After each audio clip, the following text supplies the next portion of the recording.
원장님의 요청으로 제가 한 3번, 요번이 4번째인데, 여기 온 게 4번째가 아니라, 계시록 강의를 4번째 왔어요. 요번이 4번째 계시록 강의를 하고 있습니다.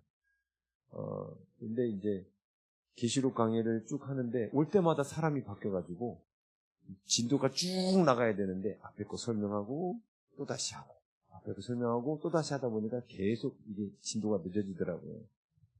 근데 이제 계시록을 부탁받아서도 제가 말씀을 전하고 있는데 사실은 저희 교회에서는 제가 단 한 번도 계시록 강의를 안 했습니다. 왜 안 했냐면 다른 성경 다 알면 계시록은 자동으로 알게 돼 있거든요. 다른 성경은 모르는데 계시록만 알려고 그러면 이상해지는 거예요. 근데 요즘에 사람들이 이단에 많이 빠질 때 계시록 때문에 이단에 많이 빠집니다. 참 근데 어떻게 이단들은 그 말도 안 되는 것 같고 그게 신도들을 모으는지 모르겠어요. 그래도 빠지는 사람은 빠지더라고요. 그래서 혹시 말씀이 궁금하신 분들은 낮 집회 때 오라고 광고 드리는 거예요. 네. 오늘 말씀도 사실 이제 예언서기 때문에 계시록하고 똑같은 내용이 나옵니다. 계시록에 있는 내용은 뭔가 생소한 걸 기록한 게 아닙니다. 이미 창세기부터 유다서까지 나와 있는 모든 내용을 계시록에 또다시 기록했을 뿐입니다. 그런데 이게 계시록이 뭔가 또 다른 기록이라고 생각하니까 2단, 3단 나오고 그러는 거예요. 자, 오늘 근데 여러분들하고 나누는 이 에스겔서 말씀은 여러분들이 이 말씀을 알면 엄청난 영권이 생깁니다. 아멘. 영권이 뭐냐면 사단과 싸울 수 있는 권세예요. 그렇죠? 내 주머니에 총이 있으면 깡패를 만나도 안 두려워하겠죠? 총이 있다는 것도 모르고 총을 쏠 줄도 몰라요? 그럼 깡패 만나면 두려운 거예요.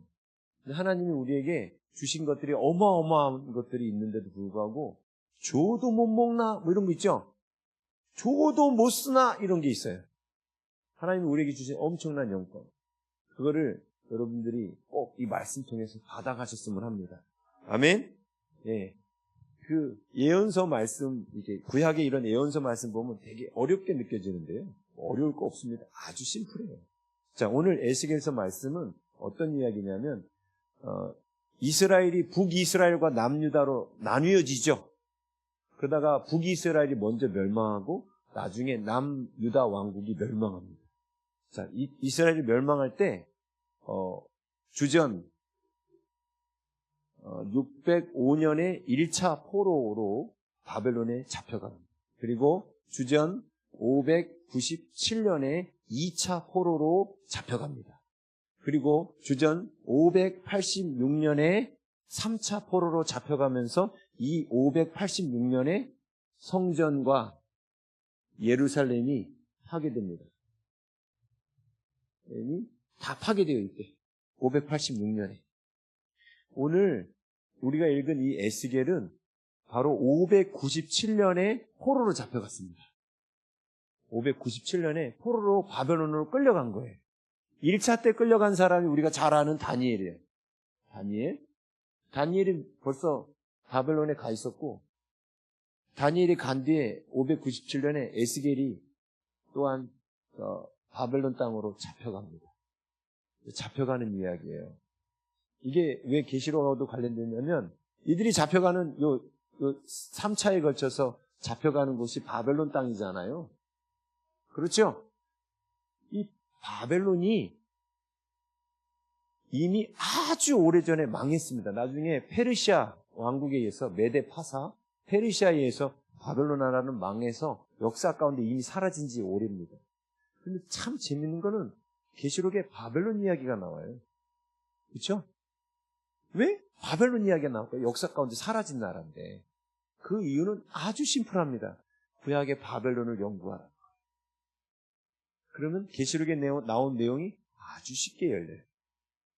자, 바벨론이라는 곳에 이스라엘 백성들이 이 나라가 망해서 잡혀갔죠. 왜 잡혀갔어요? 왜 포로로 끌려갔죠? 예? 맞아요. 남유다 왕국이 타락했어요. 남유다 왕국이 하나님께서 맡기신 소명을 저버리고 그들이 타락했습니다. 하나님께서 남유다 왕국에게 어떤 소명을 주셨나요? 이스라엘 백성들한테 어떤 소명을 주셨죠? 네? 우리 계시록 강의했던 거 조금만 다시 얘기해 드릴게요. 네? 우리 성경은 다 똑같은 얘기예요. 뭔 똑같은 얘기냐면 아담이란 사람한테 하나님이 첫 아담한테 하나님의 형상대로 만드시고 아담한테 명령하셨어요. 아담한테 소명을 주셨죠. 생육하고 번성하여 땅에 충만하라. 땅을 정복하고 다스려라. 자, 땅을 정복하고 다스리라고 했어요. 다스림, 그렇죠? 그리고 땅에 충만하라고 그랬죠. 원래 아담은 에덴 동산 안에 처음에 있었습니다. 그렇죠? 근데 하나님의 계획은 뭐였냐면 온 지구를 다 에덴으로 만들어 놓지 않으시고요. 이 에덴을 들고 나가서 땅에 충만하라는 거예요. 자꾸 이 에덴을 밖에다가 가라는 거예요. 그래서 개역 개정에는 아담한테 경작하는 일을 맡기셨다고 나와요.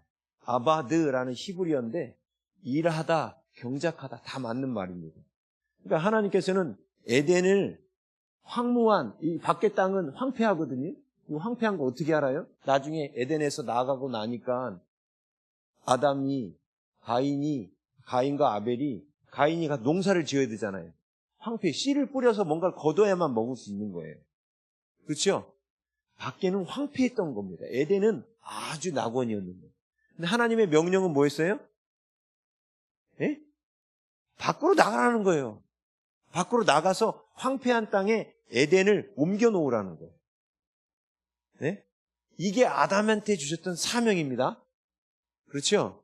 그런데 그러면 그냥 하나님 밖에도 다 그냥 에덴으로 만들어 놓지. 그렇지 않습니까? 예? 하나님이 능력이 좀 모질라셔가지고 여기 에덴만 만드신 거예요? 예? 하나님 그게 능력이 없어요? 그게 아니고 하나님이 이렇게 하신 데는 뭔가 이유가 있겠죠. 그 이유를 성경은 이렇게 말해요. 아담을 하나님께서 하나님의 형상으로 만드셨어요. 하나님의 형상이란 형상이라는 첼렘이라는 히브리어가 무슨 뜻이냐면 외형, 껍데기라는 뜻이에요. 그러면 껍데기에는 반드시 뭐가 필요하냐면 알맹이가 필요하겠죠. 그렇죠? 네. 저 구국 집회 때 전에 보신 분 몇 분 안 되시는 것 같았어요. 제가 낯익은 얼굴이 몇 분 안 돼요. 그래서 또 리바이벌 하는 거예요. 다시 또 반복하는 거예요. 자, 하나님의 형상, 이게 껍데기라 그랬죠? 껍데기는 반드시 알맹이가 있어야 돼요. 보세요. 이 양복이 김정수 목사의 형상대로 양복이 맞춰진 거예요. 그래서 여기 양복 안주머니 지금 안 적혀 있지만 맞춤 양복이 아니어서 김정수의 형상이라고 이름이 적혀 있으면 이건 누구만 입어야 되는 거냐면 김정수가 입어야만 제대로 된 모양이 나오는 거예요. 꼬대가 나오는 거예요. 꼬대가. 그렇죠?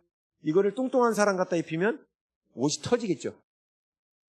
아주 늘씬한 사람, 꼬마애한테 갖다 입히면 쭉 늘어지겠죠. 뚱뚱한 사람한테 갖춰도 김정수의 모양이 안 나오고 늘씬한 사람한테 갖다 입혀도 김정수의 모양이 안 나옵니다. 김정수의 모양이라는 이 껍데기는 반드시 누가 입어야만 김정수의 모양이 나오게 돼 있어요?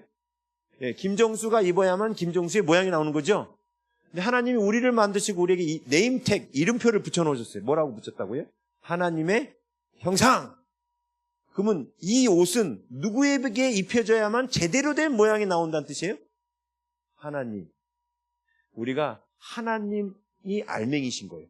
참 이런 송구스러운 말씀인데 하나님과 연합해야만, 하나님께 입혀져야만 우리가 하나님의 모양이 나오는 거예요. 그게 하나님의 형상이란 뜻이에요. 그러면 하나님의 형상이란 형상대로 지었다는 뜻 안에는 뭐가 전제되어 있냐면 아직 알맹이가 들어가지 않았다 이 얘기. 아직 알맹이가 안 들어간 거예요. 근데 그 알맹이가 뭘까요? 계시록 강의 들은 분들 대답해 주세요. 알맹이가 뭐예요? 네? 처치간부터 들으신 분들이 다 가셨어 보니까. 하나님의 형상 안에 들어가는 알맹이는 하나님의 영광이에요. 이게 알맹이에요. 알맹이. 하나님. 하나님을 왜 제가 하나님의 영광이라고 표현했냐면 우리가 우리 안에 하나님의 영광이 온다는 뜻을 성령이 오신다라고 표현하기도 하고요.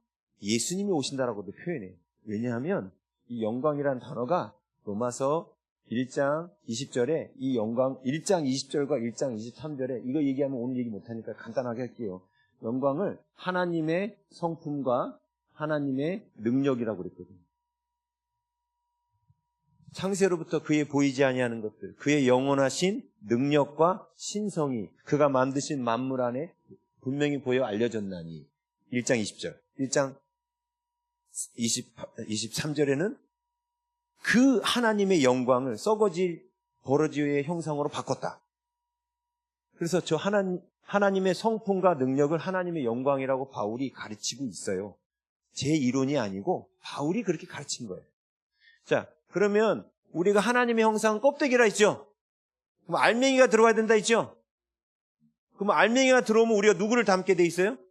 하나님을 닮게 돼 있어요. 그렇죠? 왜 하나님은 우리를 하나님 닮게 계획하셨죠? 왜 우리가 왜 하나님 닮아야 되는 거예요? 예? 왜 우리가 굳이 꼭 하나님 닮아야 됩니까? 닮아야죠. 근데 왜 닮아야 되는 거예요? 이건 마치 이와 같아요. 보세요. 자식을 낳았어요. 나는 아빠, 너는 아들. 그러니까 나는 손가락 5개, 너는 4개씩만 갖고 있어. 이런 부모가 있을까요? 없어요. 태어나면 제일 먼저 뭐부터 확인해요? 손가락 5개인지 발가락 5개씩 있고 10개 있는지, 눈은 제대로 보는지, 콧구멍은 제대로 2개가 다 뚫려 있는지 이거 확인하죠? 왜 그렇죠? 이 아이가 나를 닮아야 되거든. 가끔씩 태어났는데 손가락이 6개인 사람들이 있어요. 할렐루야죠? 6개니까 얼마나 좋아. 6개니까. 남들은 5개인데. 그렇습니까? 좋아요? 6개면 좋잖아요.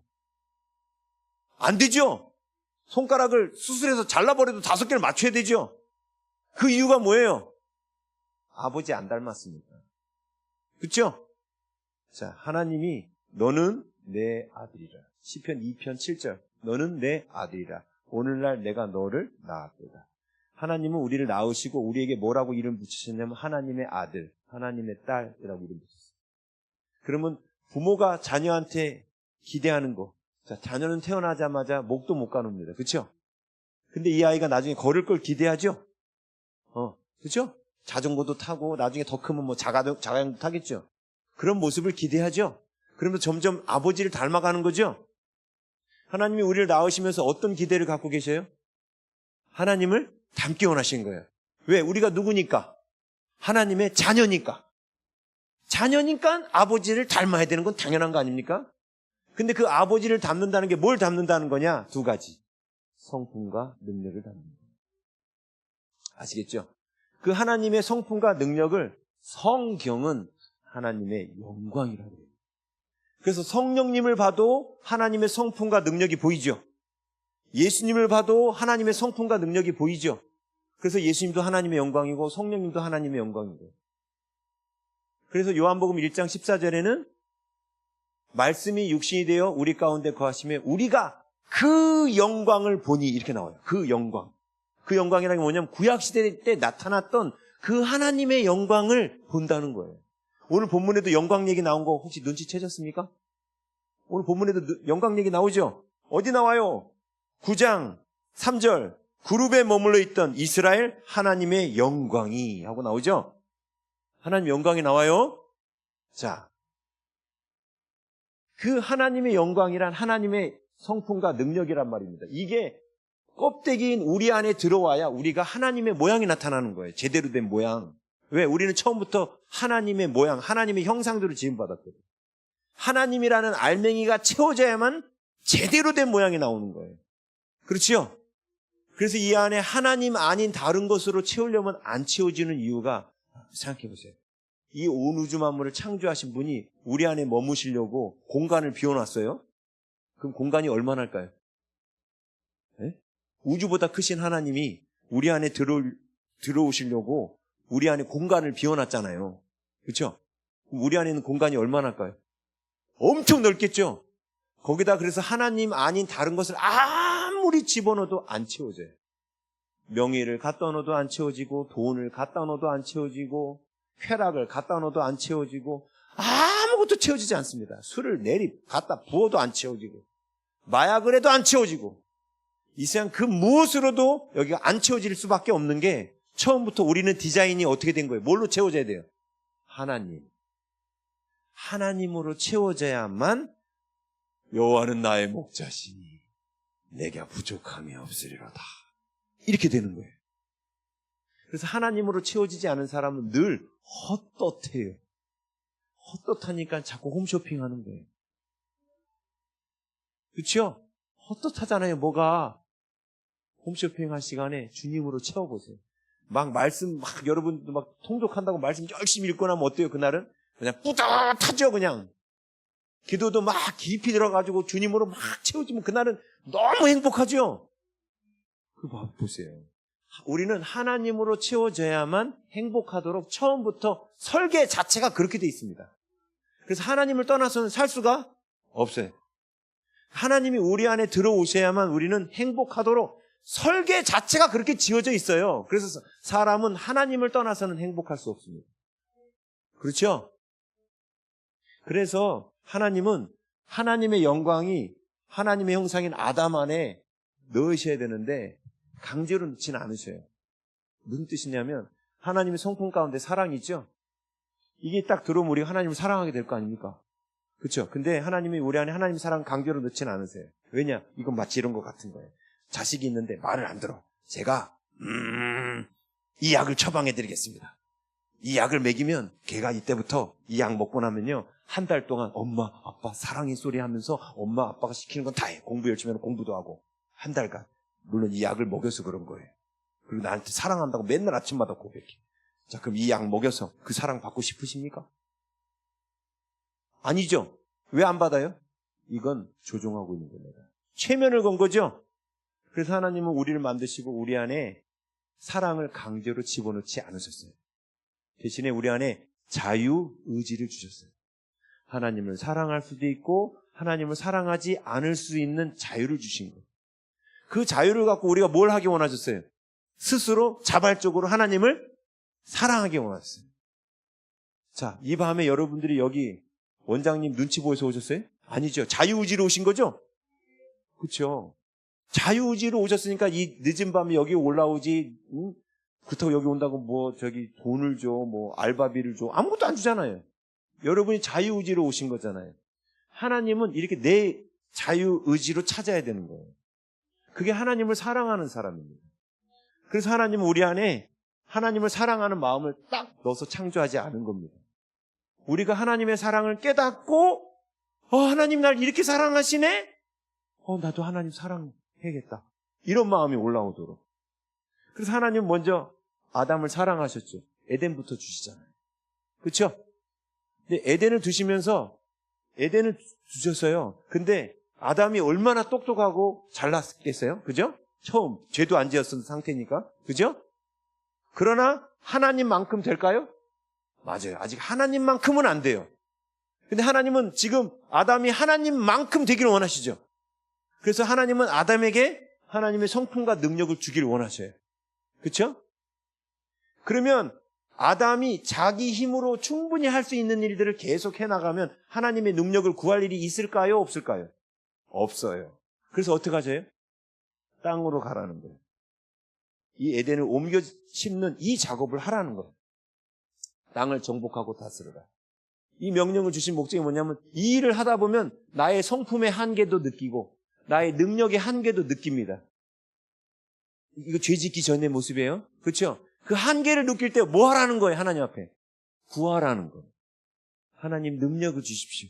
주님의 성품이 필요합니다. 그럼 우리 안에 뭐가 들어와요?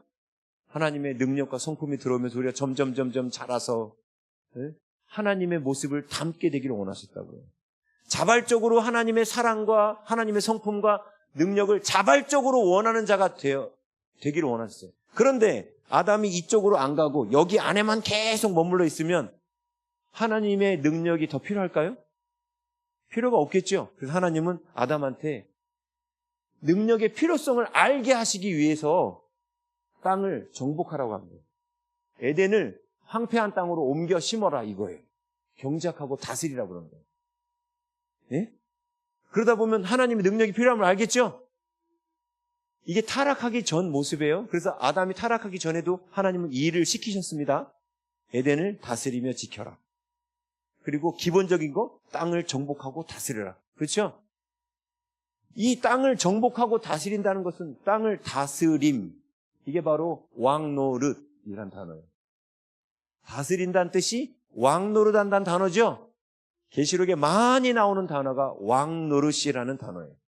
왕노릇. 우리에게 왕노릇을 시켰어요. 왜 그랬을까요? 하나님은 왕이시죠. 왕의 자녀들이 뭐가 돼요? 장차 뭐가 돼야 됩니까? 왕이 돼야 되죠. 장차 훌륭한 왕이 되려면 반드시 뭘 해야 돼요? 왕의 수업을 받아야 돼요. 그렇죠? 그 왕의 수업이 뭐예요? 땅을 정복하고 다스리는 거예요. 그렇죠? 이게 창세기까지의 얘기입니다. 창세기 타락 이전까지 얘기예요. 그런데 아담이 이쪽으로 안 가고 일리 들어와요. 동산 중앙으로. 동산 중앙에 오면 힘든 일이 없어요. 근데 거기 뭐가 있었냐면 선악을 알게 하는 나무가 있었죠. 자, 하나님의 말씀에 불순종하고 그 옆에 물론 생명나무가 있었습니다. 생명나무는 필요할 때 와서 따먹으면 되는데 생명나무는 관심도 없고 선악을 알게 한 나무만 관심 있죠. 정복하고 다스리러 안 나가죠. 자기 욕심에 끌려서 거기 오죠. 그렇죠?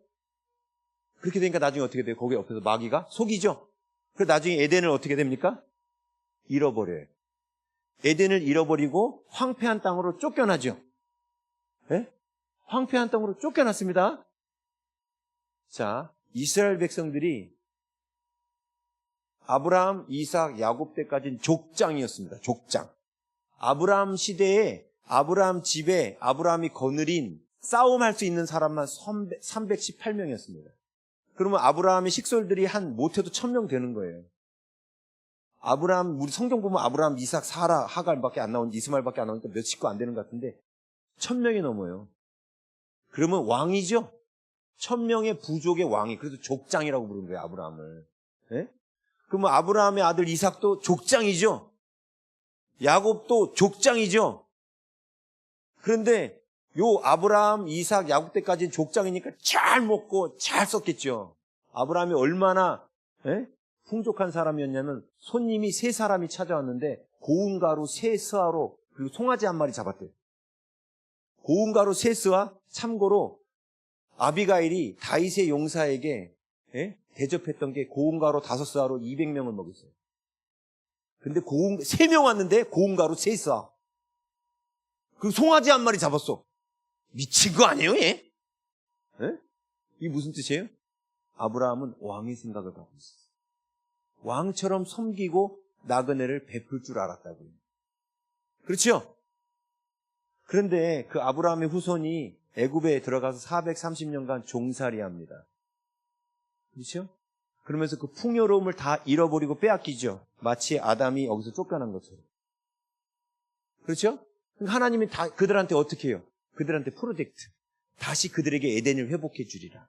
족장의 지위를 회복해 주리라. 그래서 그들을 애굽에서 건져내서 가나안 땅으로 들여보내죠. 근데 그 가나안 땅을 안식의 땅이라고 그러죠. 왜 가나안 땅을 안식의 땅이라고 했을까요? 그 가나안 땅이 바로 이 에덴을 상징하는 거예요. 그들을 다시 에덴에 들여보냈다는 뜻입니다. 뭔 얘기인지 아시겠어요? 예? 가나안 땅이 안식의 땅이에요. 이 안식의 땅에 에덴에 가나안 땅에 그들이 들어왔어요. 그러면 그들이 그 다음부터 뭐 해야 됩니까? 아담에게 하셨던 그 일을 해야 되겠죠. 뭘 해야 돼요? 땅에 충만해야 돼요. 생육하고 번성하여 땅에 충만하고 땅을 정복하고 땅을 다스려야 돼요. 그래서 하나님께서는 이스라엘 백성들 부를 때부터 출애굽기 19장 6절에 이스라엘 나라가 제사장 나라가 될 것이다. 다시 말하면 이스라엘 주변에 있는 더러운 나라들을 정결케 하는 제사장 나라가 되라.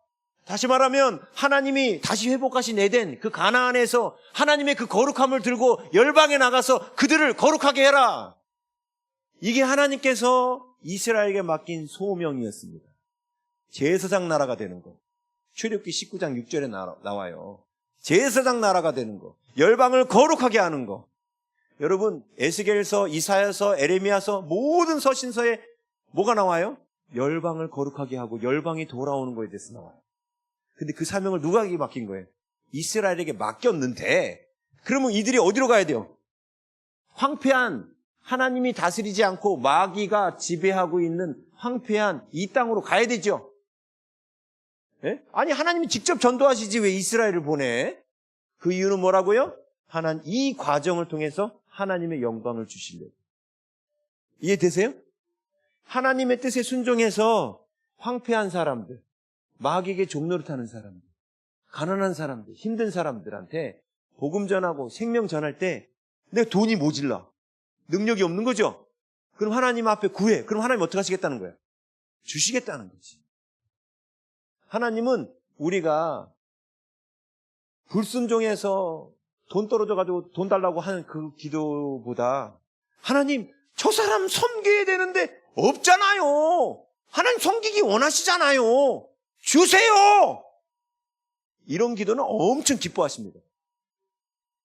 엄청 기뻐하셔요, 이 기도. 그렇지 않아요?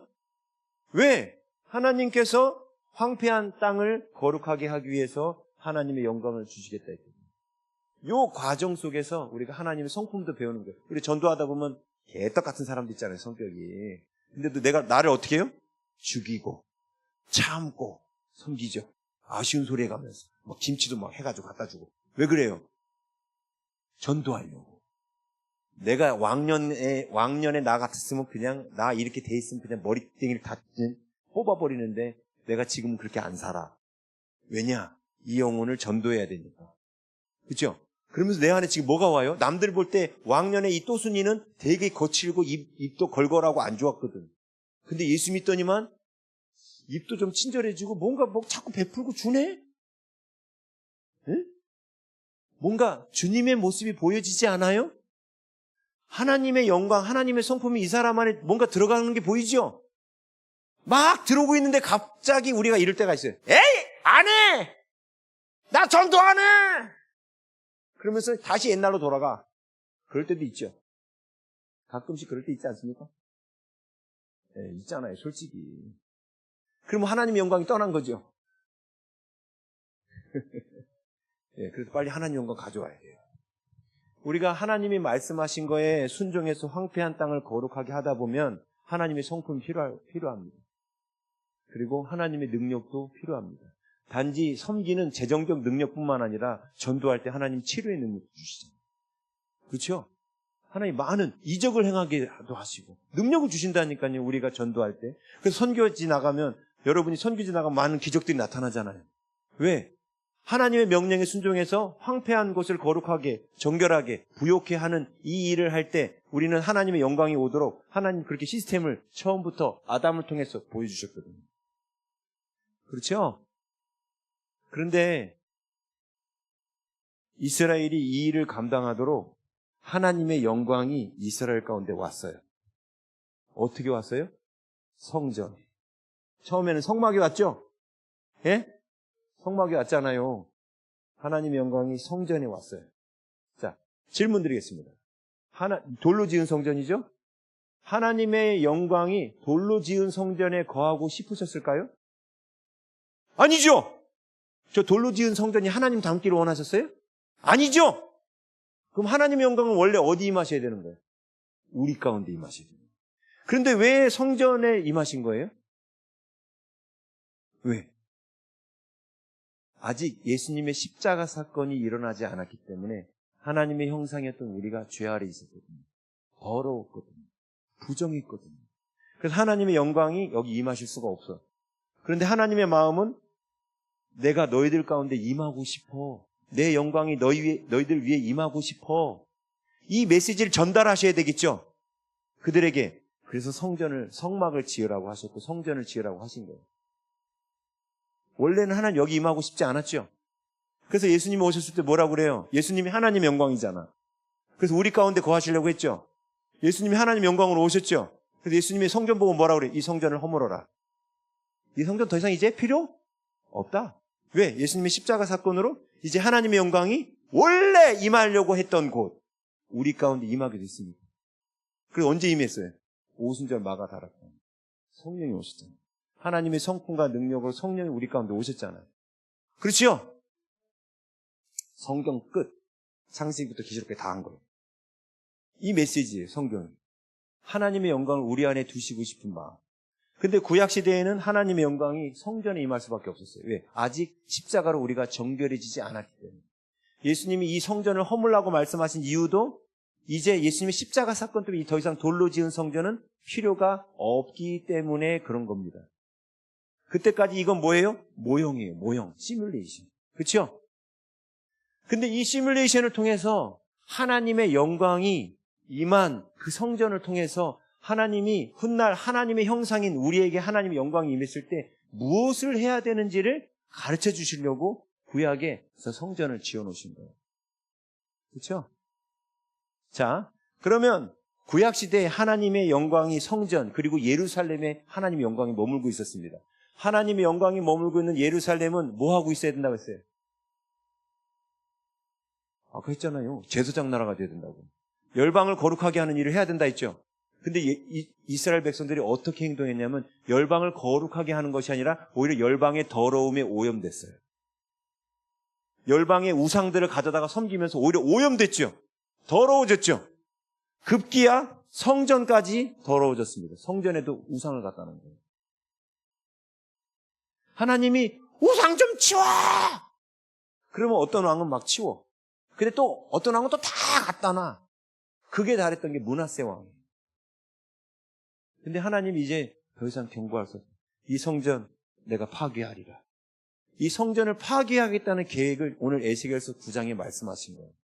왜 하나님이 이 성전을 파괴하실까요? 그 이유가 뭐죠? 그래서 하나님의 영광이 지금 떠나는 장면을 기록해 놓은 겁니다. 왜 하나님의 영광이 저 성전에서 떠날 수밖에 없습니까? 맞아요. 우상으로 가득 찼기 때문에. 보세요. 하나님의 영광이 우리 가운데 오셨죠. 근데 영원히 계실 것 같아요? 떠나십니다. 어떻게 할 때? 내가 내 안에 있는 우상을 치우지 않을 때. 그리고 오히려 세상의 더러움들을 더 가지고 올 때. 하나님 믿고 나면 내 안에 있는 우상을 하나씩 버려가야 되는 거죠, 오히려. 그렇죠? 근데 예수님 믿고 난 뒤에 오히려 우상을 더 들고 와. 그럼 어떻게 돼요? 하나님의 영광은 떠납니다. 아담에게서도 떠났던 것처럼, 이스라엘에게서 떠났던 것처럼 우리에게도 그 영광은 떠납니다. 우리 안에 우상이 들어오니.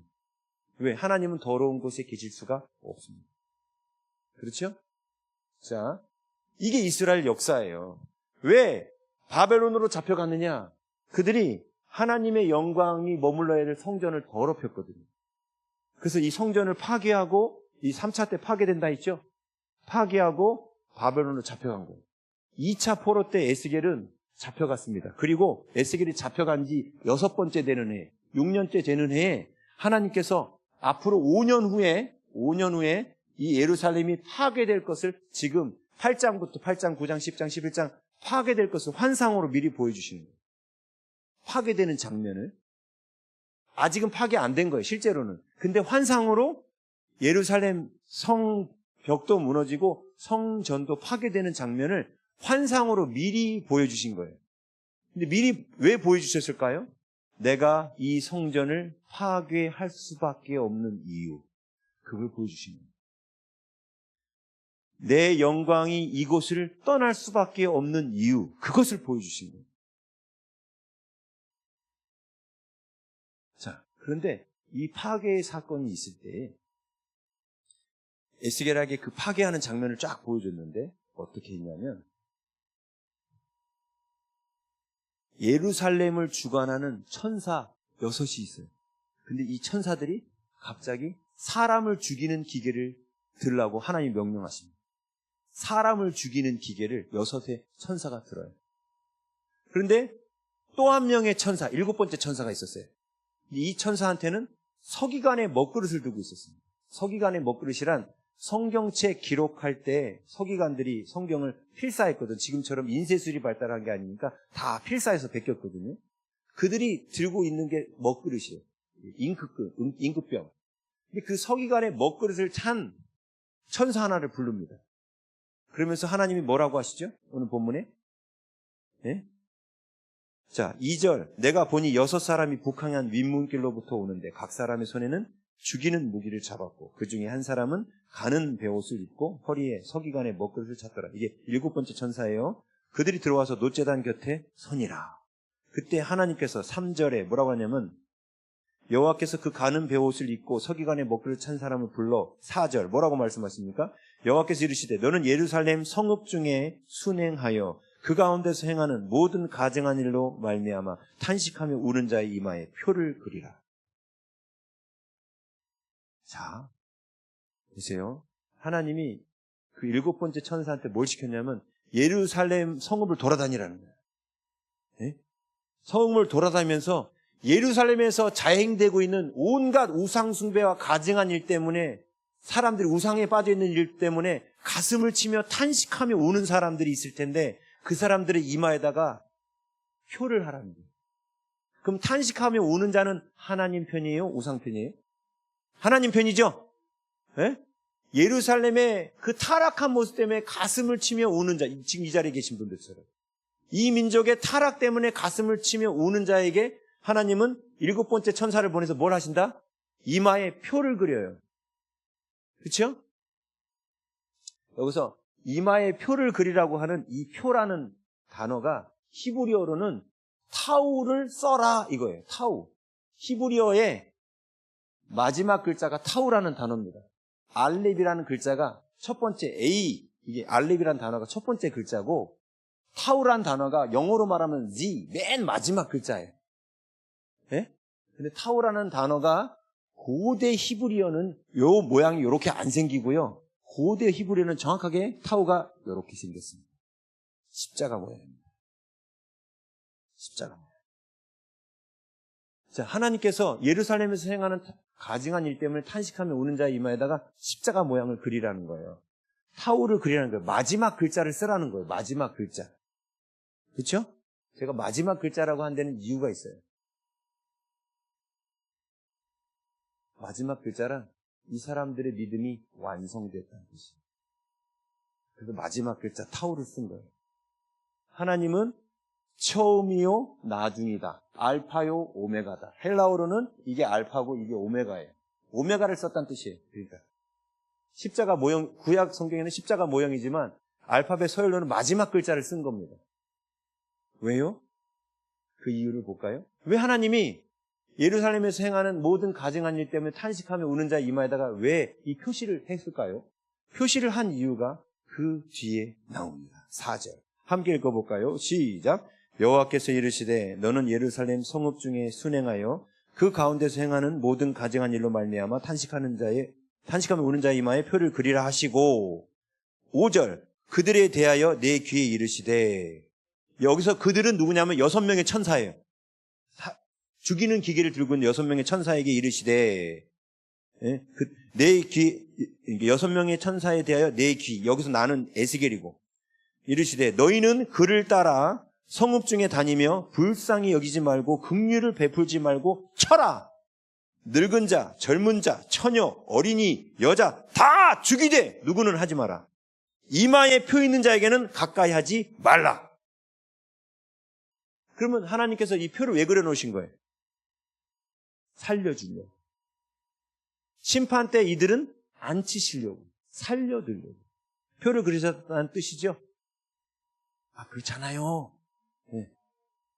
그리고 나서 이 심판이, 사람을 죽이는 심판이 어디서부터 시작되는가? 6절에 보니까 내 성소에서 시작할지니라. 하나님의 심판은요, 저 세상 사람들한테 먼저 시작하는 게 아닙니다. 교회에서 먼저 시작합니다. 교회에 있는 사람들이 심판받으면 세상 사람들은 심판할 필요도 없죠. 교인들이 심판받는데 세상 사람들은 당연히 지옥이지. 교회에서부터 시작합니다. 그런데 이렇게 하나님이 심판을 시작하시기 전에 뭘 한다? 예루살렘에서 행하는 그 가증한 일 때문에 탄식하며 우는 자를 찾으신다. 찾으셔서 그 사람들의 이마에 표를 그리신다. 이 민족의 죄악 때문에 탄식하며 우는 자들을 하나님은 찾으셔요. 그리고 그들의 이마에 뭘 하신다? 표를 그리셔요. 자, 바벨론 멸망이 그 뒤에 오게 되죠. 586년에 이때 하나님이 이 표받은 자들은 살려주겠다. 살려주겠다. 그렇죠? 살아나서 그들이 어떻게 된지 아세요? 바벨론으로 갑니다. 재밌죠? 이제 계시록 강의 들으시면 왜 바벨론으로 가는지 알아요. 바벨론으로 가는 거예요. 그렇죠? 살아서 가요. 자, 이게 시뮬레이션이에요. 구약의 성전을 통해서 하나님이 우리가 하나님의 영광을 거룩하게 지키지 못하고 우리의 성전을 더럽히면 일어날 일에 대한 하나님의 시뮬레이션입니다. 지금 한번 보십시오. 전 세계에 있는 교회를 보십시오. 지금 교회 안에 뭐가 들어오기 시작합니까? 동성애도 들어옵니다. 교회 안에 지금 우상들이 들어오고 있죠? 종교다원주의도 들어오고 있습니다. 들어오고 있죠? 성전이 더럽혀지고 있죠? 그럼 하나님 어떻게 하시는 거예요? 교회를 문을 닫아요. 이게 바로 예배가 폐해지는 때가 온다는 거예요. 우린 잠시 동안 팬데믹 상황을 경험해 봤습니다. 하나님이 문 닫으신 거예요. 그거는. 왜? 누가 내 성전 문을 닫아줄 자가 있었으면 좋겠다. 이게 하나님이 선지자의 입을 통해서 하신 탄식입니다. 에레미야를 통해서. 이 성전 문을 닫아줄 자가 있었으면 좋겠다. 왜? 성전에 자꾸 더러운 게 들어옵니다. 이사야를 통해서는 하나님 뭐라고 말씀하세요? 너희가 내 마당만 밟으러 올 뿐이다. 정말 진심으로 하나님을 사랑하는 마음으로 하나님을 찾지 않는다는 거예요. 하나님의 백성들이. 그 백성들의 모습을 보고 우는 자들의 이마에 표를 하라는 거예요. 그렇죠? 자, 똑같은 일이 이 마지막 때에도 이건 시뮬레이션이라 했잖아요. 똑같이 반복됩니다. 계시록 7장으로 갑니다. 요한계시록 7장.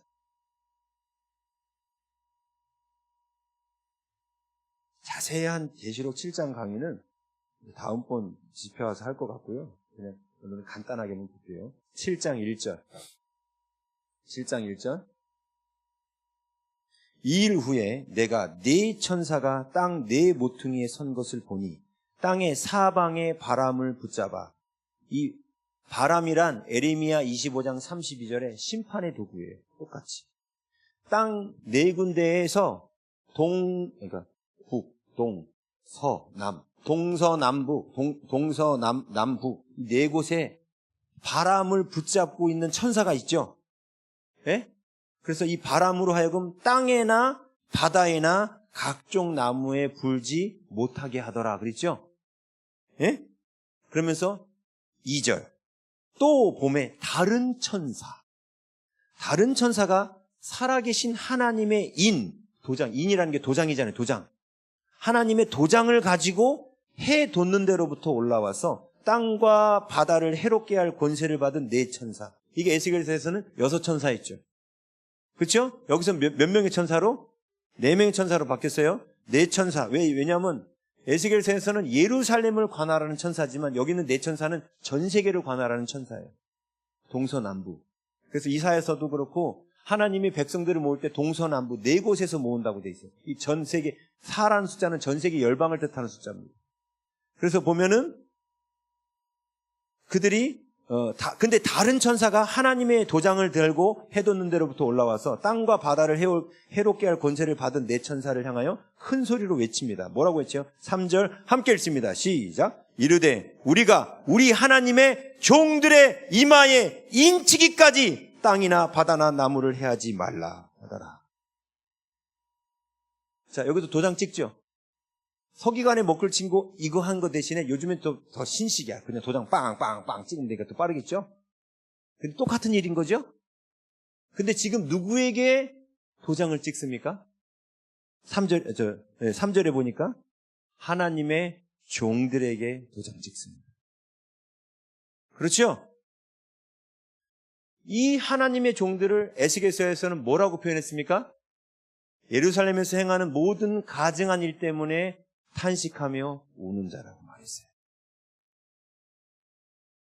다른 사람들이 하나님을 섬기지 못하고 하나님을 사랑하지 못하고 하나님을 떠나는 모습 때문에 탄식하며 눈물을 흘리는 자의 이마에다가 표를 그린 것처럼 이 마지막 때에도 교회의 타락, 세상의 타락뿐만 아니라 교회의 타락을 바라보며 탄식하며 우는 자에게 하나님은 도장을 찍으시겠다는 거예요. 아까 저 글자가 마지막 글자라 했죠. 저 마지막 글자란 무슨 뜻이냐면 그러니까 알렙부터 시작해서 끝까지 갔다는 뜻이에요. 곧 하나님의 처음이요 나중이신 하나님의 모습을 다 닮았다 이 뜻이에요. 저 사람은 하나님의 영광이 임한 거죠. 뭔 얘기인지 아시겠어요? 그래서 하나님이 나는 처음이요 나중이다. 왜 처음이요 나중이라는 얘기를 하세요? 나 스타트가 있고 끝이 있어. 너희들도 알렙에서 시작해서 타우까지 와야 돼. 알파에서 시작해서 오메가까지 와야 돼. 온전히 나를 닮아야 돼. 알파, 베타, 감마만 딱 예수님 닮고 멈추는 사람도 있죠. 예? 그러면 안 된다는 거예요. 어디까지 닮아야 돼요? 끝까지. 끝까지 닮아야 돼요. 자, 그래서 여기 보면 인침을 받죠? 예? 인침을 받은 사람들이 4절에는 뭐라고 나와요? 내가 인침을 받은 자의 수를 들으니 이스라엘 자손의 각 지파 중에서 인침을 받은 자들이 14만 4천이니. 자, 요 인침은 언제 받아요? 말씀드렸던 것처럼 바벨론 3차 파괴, 성전 파괴가 있기 전에 도장 찍는 일이 있었습니다. 다시 말하면 바벨론 환난이, 이때가 진짜 환난이에요. 다 잡혀가서 이제 하나도 안 남으니까. 바벨론 환난이 있기 전에 도장 찍는 일이 있는 거예요. 그렇죠? 조만간 환난 올 것 같지 않습니까? 앞으로 또 예배 못 드린 때가 올 것 같죠? 옵니다. 그러면 도장 찍는 기간이 이제 얼마? 안 남았다는 뜻이죠? 그렇죠? 제가 여러분을 협박하려고 말씀드린 게 아니라 제가 여러분한테 오늘 영권을 드린다 했잖아요. 하나님이 주신 영권을, 물론 하나님이 주시는 건데 하나님이 여러분에게 이런 걸 준비하셨어요 하고. 그럼 빨리 우리 도장 받아야 되는 거죠. 이만희 자기네한테 와야 이 도장 받는데 그 14만 4천 명만 받는데 벌써 걔네들 30만 넘었어요. 그거 지금 피 튀겨. 14만 4천 안에 들어가려고 막 집도 갖다 팔아바치고 말도 안 되는 김밥 옆구리 터지는 소리 받아도 더 말도 안 되는 소리 하고 있는 거고요. 저 도장은 누구한테 준다고요? 에스겔서에 나왔잖아요. 예루살렘에서 행하는 모든 가증한 일 때문에 탄식하며 우는, 이게 하나님의 마음으로 우는 사람. 그 사람에게 하나님은 인을 치겠다는 거예요. 자, 제가 이제 저녁 아까 7시 집회 때 이 입맞은 자의 믿음의 반열에 대해서 계시록에 나온 용어 갖고 설명을 했었어요. 입맞은 자.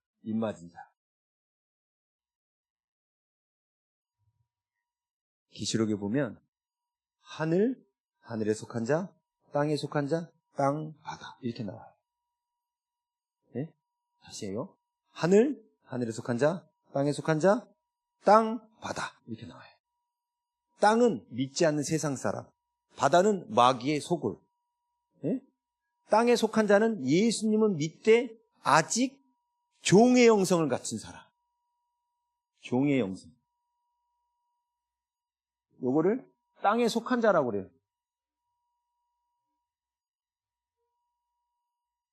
종의 영성이 뭐냐? 종은 주인이 시키면 무조건 해야 되죠. 하기 싫은데도 해야 되죠. 그게 종의 영성이에요.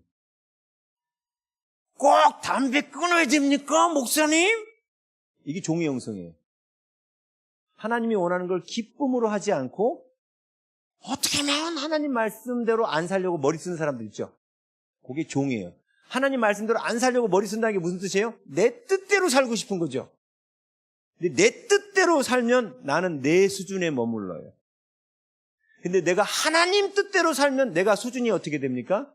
하나님 수준으로 올라가요.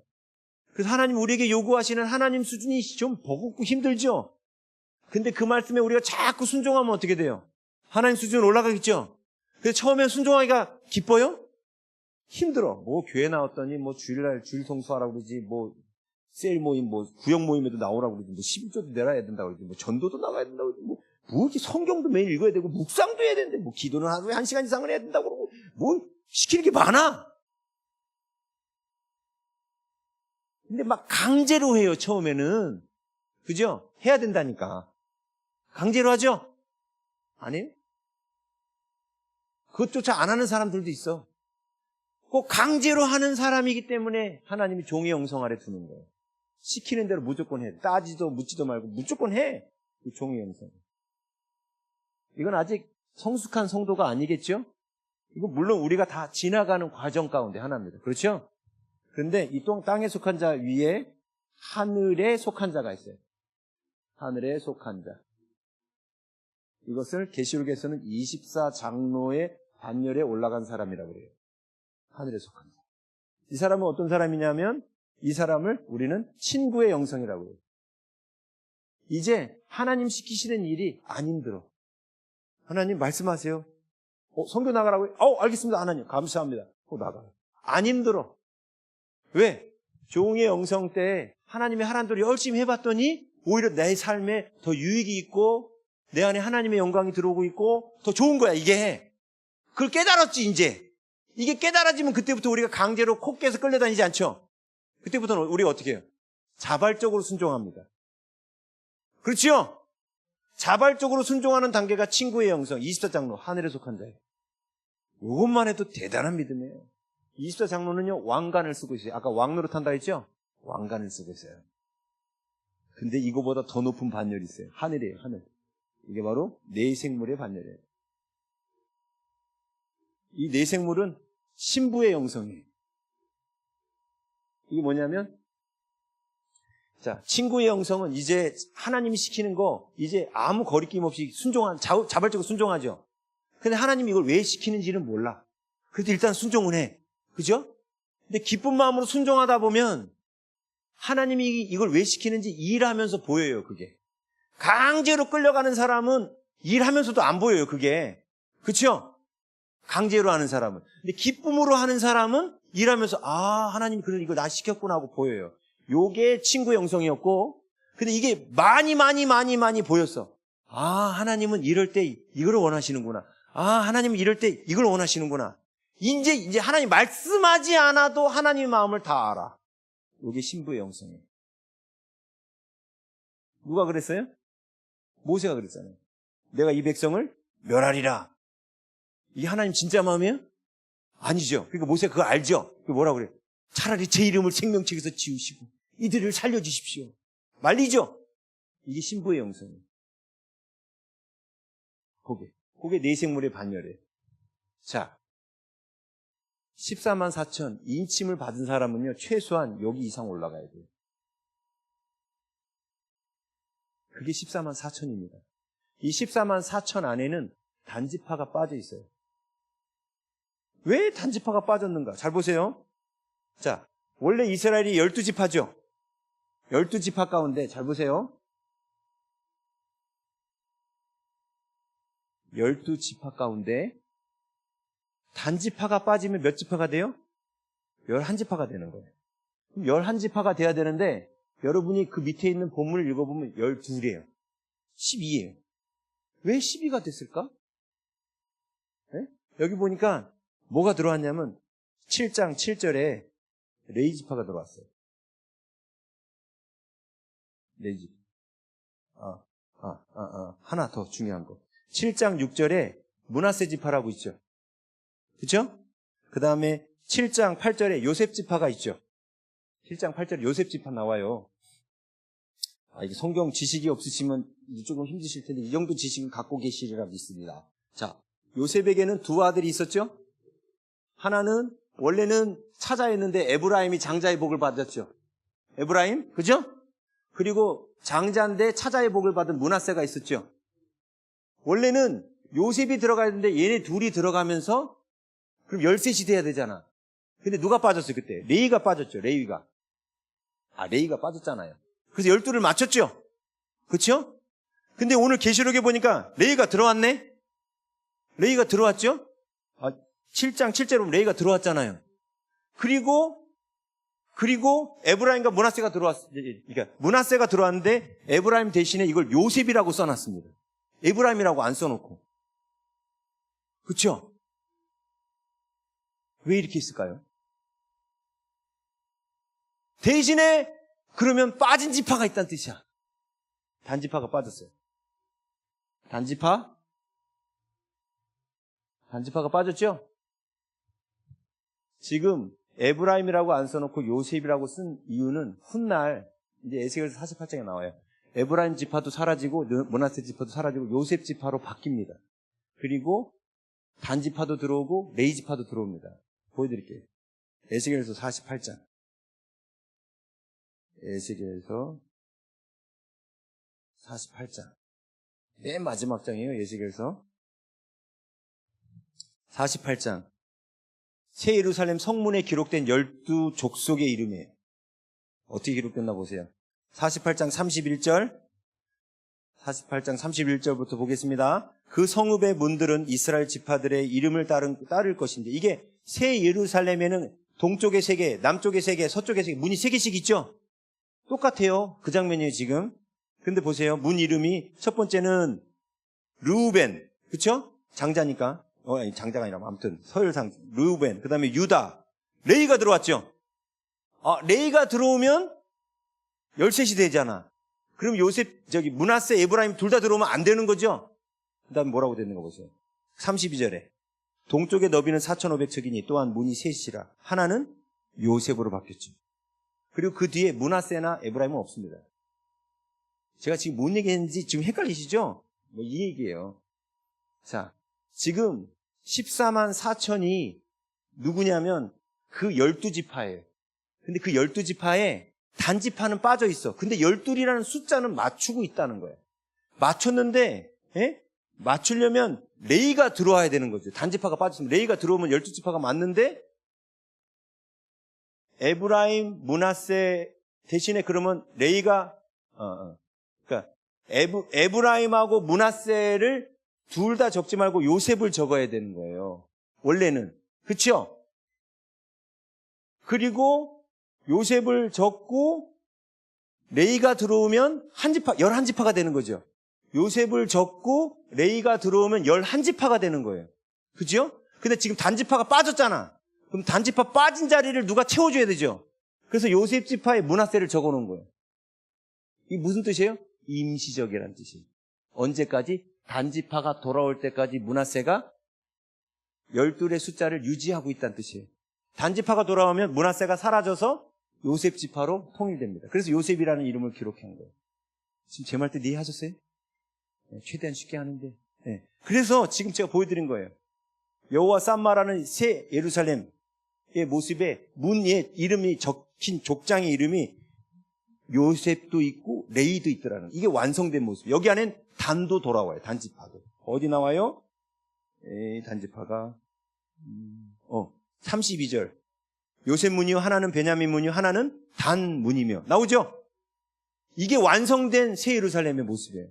그러면 지금 14만 4천은 완성이 됐다는 뜻이에요? 완성이 아직 안 됐다는 뜻이에요? 맞아요. 완성이 안 됐습니다. 대체 완성 안 된 단지파는 대체 뭐 하고 있는 거예요 지금? 누구라고요? 땅에 속한 자예요. 아직도 종의 영성 가운데 신경 쓰지 않으면 교회도 안 나오고 신앙생활 대충 하고 아직은 세상이 더 좋은 사람, 코 깨고 땡기지 않으면 하나님 잘 섬기지도 않은 사람, 종의 영성에 속한.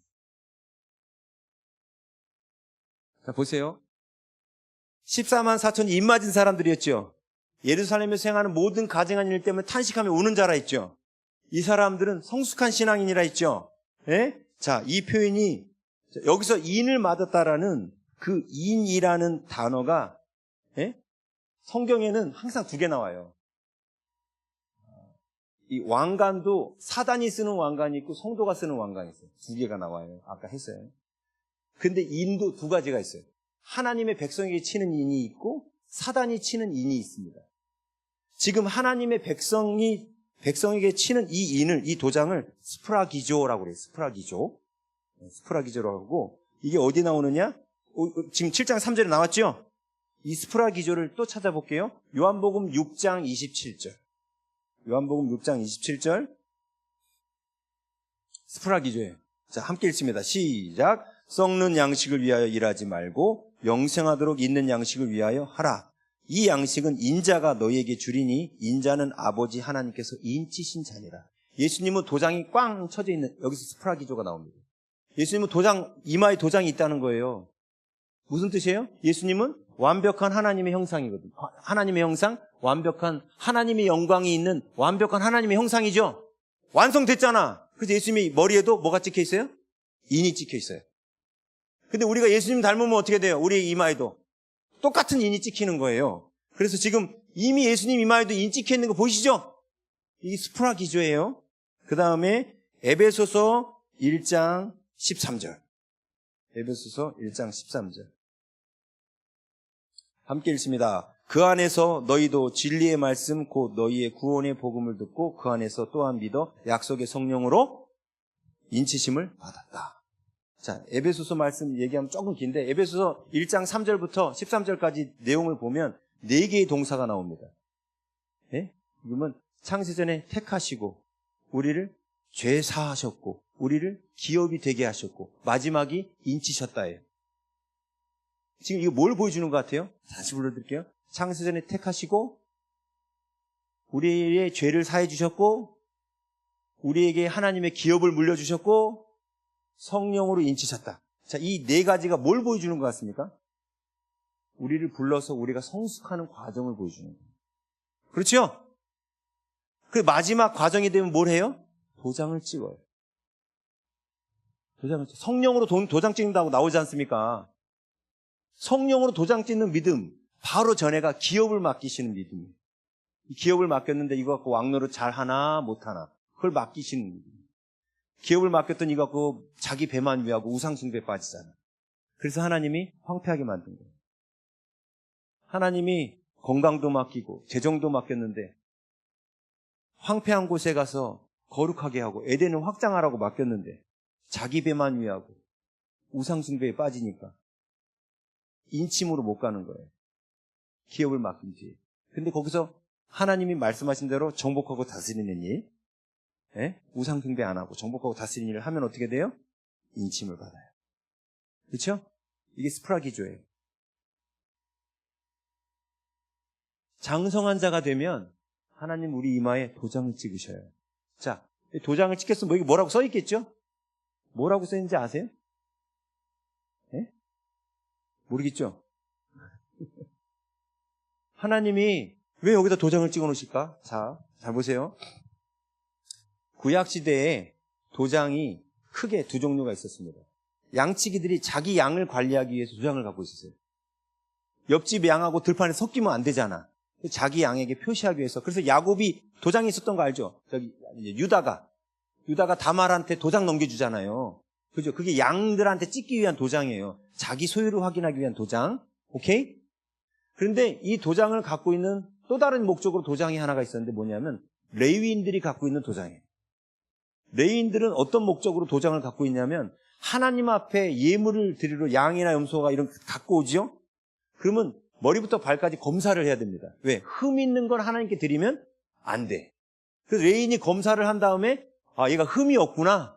하나님이 받으실 만한 제물이구나. 그러면 그때 레위인이 자기 도장을 찍어요. 도장은 바로 여기서 비롯된 겁니다. 하나님께서 받으실 만한 흠 없는 제물에게 도장을 찍으신다는 겁니다. 그런 사람. 그래서 이것을 구약은 시뮬레이션이에요. 하나님이 받으실 흠 없는 제물에 도장을 찍으시듯이 하나님이 받으실 만한 산 제물이 되면 내 이마에다도 하나님이 도장을 찍으셔요. 자, 야곱의 양들한테 도장을 찍으면 거기에 도장 내용이 뭘까요? 야곱 거 뭐 이런 거겠죠? 야곱의 소유라고 찍혀 있을 거 아니에요. 그죠? 자, 그러면 하나님께서 하나님의 어린 양인 하나님의 양들인 우리에게 이마에 도장을 빵 찍었어. 그럼 여기 뭐라고 적혀 있을까요? 하나님 거! 너는 내 것이라. 오늘날 내가 너를 낳았고 내가 너를 지명하여 불렀다. 너는 내 것이다.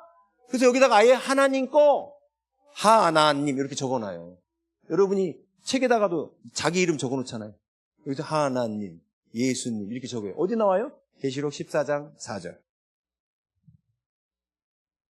계시록 14장 4절. 죄송해요. 1절입니다. 1절. 14장 1절. 시작. 또 내가 보니. 계시록 14장 1절이에요. 죄송해요.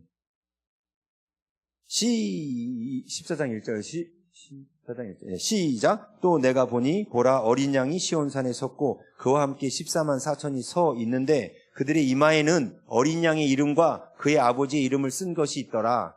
예수님의 이름, 하나님 이름이 적혀 있죠? 왜? 내가 누구 거니까? 하나님 거니까. 그러니까 나는 누가 관리해 주는 거예요? 하나님이 관리하시죠. 왜? 내가 누구 거니까?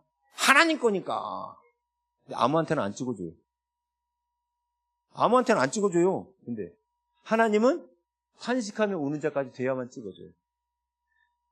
이 종의 영성에 있는 사람이 여기 와서 기도하겠습니까? 민족을 위해서? 잠자기 바쁘지? 어떻게든 천국은 가야겠고 내 멋대로는 살고 싶어. 그런 사람이 여기 온다고 여기 안 온다고 지옥 안 갈 거 아니야. 그러니까 이런 때는 빠져요. 이 종의 영성에 있는 분들은. 그렇죠? 근데 정말 하나님을 사랑하고 예? 하나님의 아파하시는 걸 같이 아파하는 사람만 하나님은 인치시겠다는 거예요. 근데 그 인침이 언제 있었다고요? 지금 14만 4천도 바람이 불기 전, 다시 말하면 바벨론 환난이 있기 전에 인쳤다는 거예요. 지금이 입맞는 기간. 14만 4천은 상징적인 숫자예요. 저 이는 아까 바울이 인쳤다고 그랬잖아요. 이미 바울 시대에도 도장 찍고 있었습니다. 하나님 보실 때 하나님이 받으실 만한 성숙한 그리스도인의 이마에는 하나님이 도장을 옛날부터 찍어 오셨어요.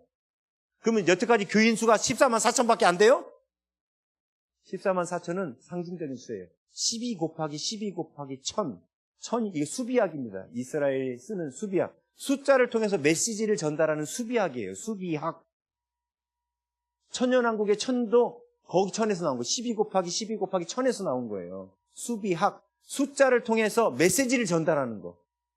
여러분 우리나라 사람들은 사자 싫어하죠? 죽을 싸. 그래가지고 싫어하잖아. 그렇죠? 뭐 사자가 그 사자는 아닌데도 싫어하죠? 예. 숫자가 의미를 던진다고요. 육자도 싫어하죠? 마귀 숫자라고 해서 싫어하잖아요. 왜? 마귀들이 666 쓰니까. 그렇죠? 이게 수비학이에요. 6 자체가 문제가 있는 건 아닌데 6이 마귀를 상징하는 데 쓰이지 않습니까?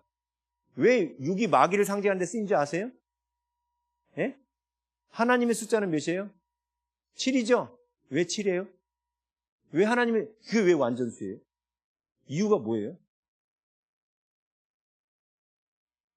여러분, 7은 세상 사람들의 관점에서는 완전수가 아니에요. 뭔 얘기냐? 자, 완전수란 여러분이 지금 손가락 숫자예요. 10. 1, 2, 3, 4, 5, 6, 7, 8, 9, 10. 다시 1, 2, 3, 4, 5, 6, 7, 8, 9, 10. 21, 22, 23. 계속 10마다 반복하죠. 주기가 다시 돌아오죠. 이 주기가 한 바퀴 돌아오는 숫자를 완전수라고 그러는 거예요. 10이 완전수죠. 그러니까. 그렇죠? 5도 한쪽 손만으로 하면 완전수죠. 1, 2, 3, 4, 5, 1, 2, 3, 4, 5, 1, 2, 3, 4, 5, 1, 2, 3, 이렇게 하면 완전수죠. 손가락 숫자라고, 발가락 숫자, 이게 10이라는 숫자가 그래서 한 주기이기 때문에 완전수입니다. 자, 우리 생활에서 관찰할 수 있는 완전수 10이라는 숫자가 있습니다. 그렇죠? 또 있어요.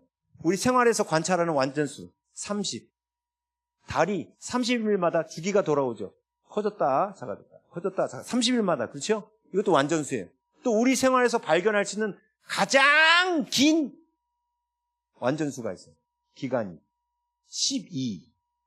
12도 완전수예요. 왜 그렇죠? 달이 그러니까 커졌다 작아졌다를 12번 하면 1년이 바뀌어요. 그 12가 가장 큰 완전수입니다. 왜 하나님께서 야곱의 아들 12를 뒀을까요? 이게 인간 세계에서 보는 가장 큰 주기예요. 12라는 주기가.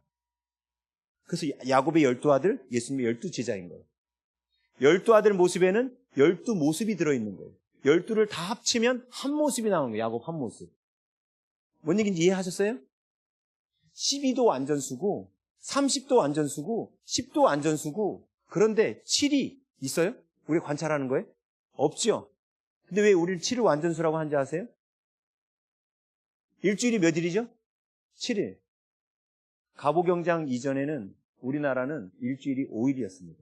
그래서 5일장이 있었던 거예요. 1, 2, 3, 4, 5, 1, 2, 3, 4, 5. 5일장이 있었던 거예요. 7이라는 기준은 오직 성경에밖에 없습니다. 이 기준을 누가 정하신가요? 하나님이 정하신 거예요. 그래서 7을 완전수라고 말하는 거예요. 근데 마귀는 7까지 가는 걸 원해요?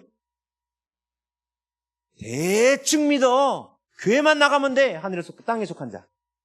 너 교회 나가고 있잖아. 너 천국 갈 수 있어. 대충 믿어. 6까지만 가면 돼. 이거예요. 그게 마귀 숫자예요. 11조 안 내도 돼. 너 줄성수 하잖아. 헌금 꼬박꼬박. 감사헌금 내. 감사헌금. 대충 믿어. 이게 6이에요. 이게. 7까지 가지 마. 바로가 그러죠. 너무 멀리 가지 마라. 이스라엘 백성들이 광야로 제사하러 간다니까. 너무 멀리 가지 마라. 그게 마귀예요. 광신도 되지 마라. 여러분, 우리는 예수님에 미쳐야 됩니다. 광신도 소리 들어야 돼요. 우리 그렇게 믿어야 됩니다. 그게 7까지 가는 거예요. 마귀는 딱 6까지만 가라고 그래요. 그러면 있어 보이잖아. 벌써 6 정도만 돼도 괜찮아 보이지 않아요? 이게 속는 거예요.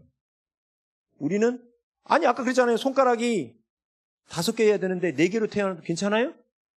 안 되죠. 하나님 우리가 손가락이 5개기를 원하신다니까요. 하나님이 손가락이 5개면 우리도 5개 해야 돼. 하나님은 7이기 때문에 우리도 7까지 오기를 원하시는 거예요. 하나님은 알파부터 오메가시니까 우리도 알파에서 오메가까지 오기를 원하시는 거예요. 근데 마귀는 오메가까지 가지 마.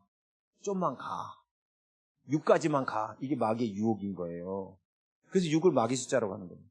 이게 수비하게 숫자를 통해서 의미를 전달하는 거예요. 자, 여러분 시간 이제 끝내야 되네. 그죠? 아직 시작도 안 했는데 정결케 하는 기도 가르쳐줘야 되는데 보세요. 중요한 거는 오늘 여기서 하고 다음번에 오면 꼭 하잖아요. 중요한 거는 보세요. 하나님은 어떤 사람을 찾으신다? 예루살렘에서 행하는 모든 가증한 일 때문에 탄식하며 우는 자. 다시 말하면 하나님의 심장을 갖고 있는 사람. 아버지 당신의 마음이 있는 곳에 나의 마음이 있기를 원해요. 이 사람 찾으신다.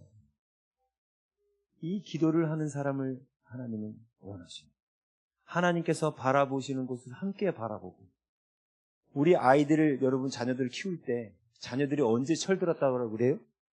이 자녀들이 드디어 부모 마음을 알 때 그게 철드는 거예요. 그게 완성되는 거예요. 그 아버지의 마음을 알면 부모 마음이 어때요? 철 안 든 부모는 이래. 좀 문제 있는 애 막 도와주면 왜 걔만 도와주고 나만 도와줘? 난 자식 아니야. 이게 철 안 든 자녀가 하는 말이에요.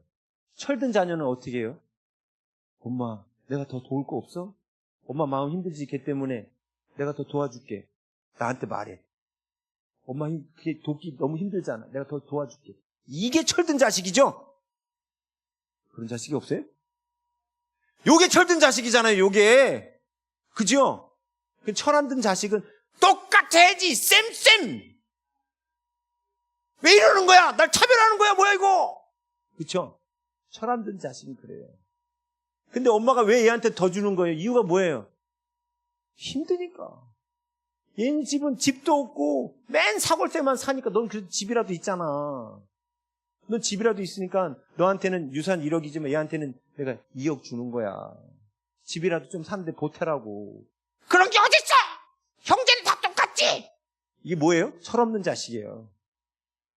그래서 철이 있는 자식은 뭐예요? 엄마, 내 1억도 걔 줘. 걔가 집 사야 엄마 마음도 편하잖아. 이게 철든 자식이죠? 그게 아버지 마음을 헤아리는 거예요. 제가 탄식하며 우는 자의 기도를 여러분한테 보여드릴게요. 바로 예레미야가 했던 기도예요. 예레미야 8장 18절. 8장 18절. 읽겠습니다. 시작. 슬프다. 아직 안 나와요. 슬프다. 나의 근심이여. 어떻게 위로를 받을 수 있을까? 내 마음이 병들었도다. 21절 건너뛰어 볼게요. 21절. 딸, 내 백성이 상하였으므로 나도 상하여 슬퍼하며 놀라움에 잡혔도다. 9장 1절. 9장 1절. 예레미야 9장 1절. 나왔어요? 예, 함께 읽겠습니다. 어찌하면 내 머리는 물이 되고 내 눈은 눈물 근원이 될고 죽임을 당한 딸 내 백성을 위하여 주야로 올리로다. 에레미야가 입맞은 사람이죠.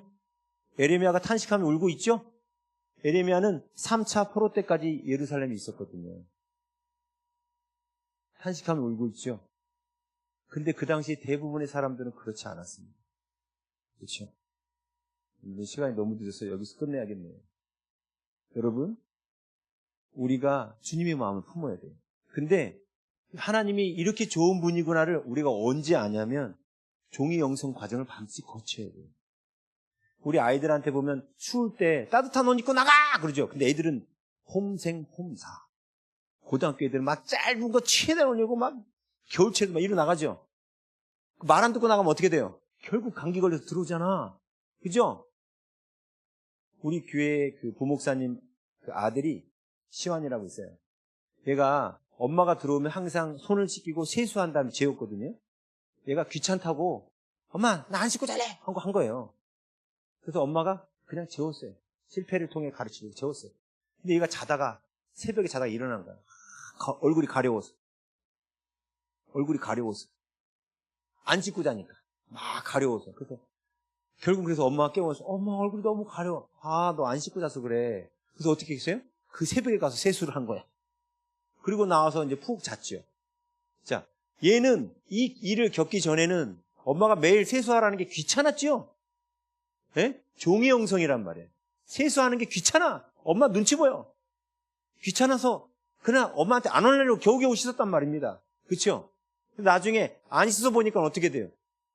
결국은 새벽에 일어나서 씻어야 돼. 가려워가지고. 그러면서 이 아이가 뭘 알았을까요? 엄마 말 잘 들어야겠다. 엄마는 나에게 좋은 걸 가르쳐 주는구나. 이걸 깨달았겠죠? 근데 처음에 이 사실을 알기 전에는 종의 영성이란 말이에요. 그렇죠? 하나님이 왜 11조 해라, 왜 어려운 사람 도와라, 뭐 해라, 헌신해라, 봉사해라, 선교 나가라, 전도해라. 왜 시킬까요? 왜 시킬까요? 또 얘기해요? 하나님 영광 주려고. 근데 그걸 순종해서 하다 보면 어라? 내 삶이 왜 이렇게 자꾸 좋아지지? 어라? 뭔가 바뀌네? 그러면서 종의 영성에서 벗어나서 이제는 하나님 말씀을 듣는 게 자발적으로 올라와요. 그래서 하나님 저한테 말씀하세요. 제가 할게요. 요 정도까지는 올라가야 도장 맞는다고요. 요 정도까지는 가야 최소한. 예? 그죠? 여기 계신 분들은 그런 분들이잖아. 그죠? 여기 강제로 오신 분들 없잖아요. 빠지지 마시라는 거예요. 구국기도에 앞으로도. 예? 오늘만 나오고 안 나려고 했더니 오늘 코 깼다. 예, 민족을 위해서도 계속 기도하고요. 또 우리가 이웃들을 놓고도 기도하고 해야 돼요. 왜? 그 이웃들에 대한 아버지 하나님의 마음을 느끼려면 기도해봐요. 전도해봐야 돼요.